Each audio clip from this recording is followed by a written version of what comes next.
Assalamualaikum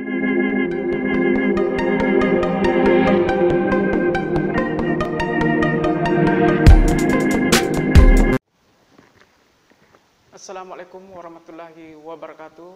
Rekan-rekan mahasiswa yang saya hormati dan saya banggakan, khususnya semester 1. Selamat datang di Sekolah Tinggi Ilmu Administrasi Negara atau Setiayapi Makassar. Dan kali ini kita akan mencoba membahas pengantar ilmu administrasi negara, khususnya di pertemuan pertama.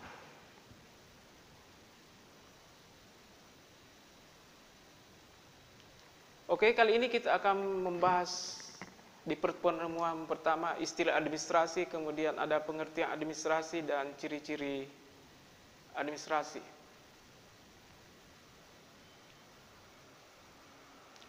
Rekan-rekan mahasiswa yang saya hormati dan saya banggakan, berbicara tentang administrasi itu sangat tidak bisa dilepaskan oleh seseorang atau kita semuanya. Kenapa? Karena sejak kita lahir hingga dalam proses kehidupan kita sampai dikatakan meninggal pun itu masih dilibatkan yang namanya administrasi. Kalau misalnya orang sudah meninggal, mungkin bukan lagi dia, tapi orang lain atau mungkin keluarganya yang mengurus pemakamannya begitu. Maksudnya jadi administrasi selama orang hidup tidak bisa terlepas yang namanya administrasi. Lalu administrasi sendiri merupakan berasal dari bahasa Latin yaitu et yang artinya intensif, kemudian ministrer yang artinya melayani, bisa juga bisa mengatur begitu. Kalau di dalam bahasa Inggris disebut dengan administration, sedangkan dalam bahasa Belanda disebut administratie begitu. Oke. Namun berbicara administrasi, kita akan menemukan ada pengertian dari arti sempit, kemudian ada pengertian secara luas begitu. Nah, pengertian administrasi dalam arti sempit itu menyangkut tentang atau berurusan dengan ketatausahaan.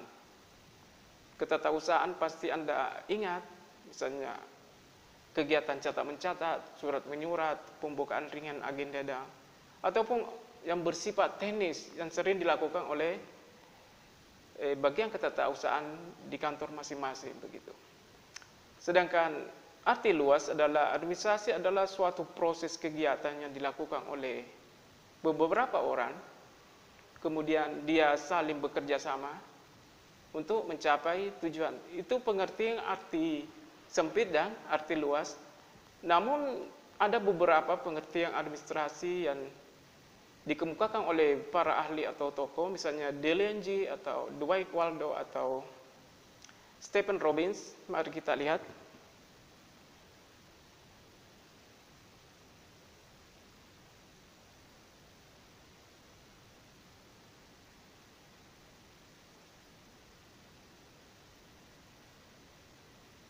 Oke, kalau kita melihat pengertian dari Dale Carnegie, Stephen Robbins, dan Dwight Waldo, kalau kita menyimak, semuanya mempunyai maksud yang sama, cuma kata-katanya yang berbeda. Selalu melibatkan yaitu adanya proses, ada kegiatan kerjasama untuk mencapai tujuan. Itu Dale Carnegie. Sedangkan Stephen Robbins itu adalah keseluruhan proses dari aktivitas-aktivitas pencapaian tujuan secara efisien dengan melalui orang lain. Artinya melalui orang lain, artinya ada kerjasama juga begitu.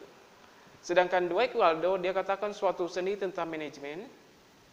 Ya, berbicara manajemen adalah yang mengatur suatu kegiatan yang dipergunakan untuk mengatur urusan negara begitu. Itu Dwight Waldo. Oke, rekan-rekan mahasiswa yang saya hormati dan saya banggakan.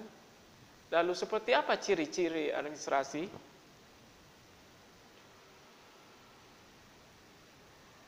Nah, ciri-ciri administrasi adanya kelompok manusia yang terdiri atas 2 orang atau lebih, adanya kerjasama, adanya proses, ada bimbingan, kepemimpinan dan pengawasan, dan tentu saja ada tujuan, begitu.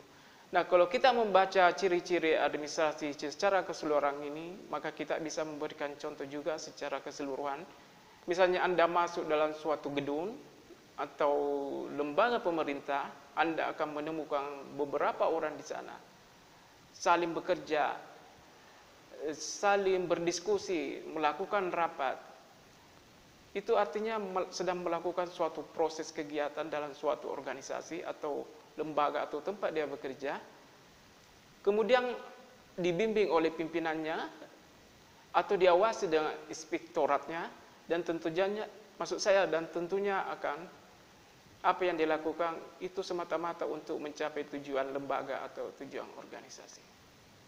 Itu adalah contoh keseluruhan yang melibatkan ciri-ciri administrasi yang ada di dalam semua ini. Oke, rekan-rekan mahasiswa semester 1 yang saya hormati dan saya banggakan. Cukup sekian pertemuan pertama kali ini. Mohon maaf atas segala kekurangan. Sampai jumpa di pertemuan kedua. Wassalamualaikum warahmatullahi wabarakatuh.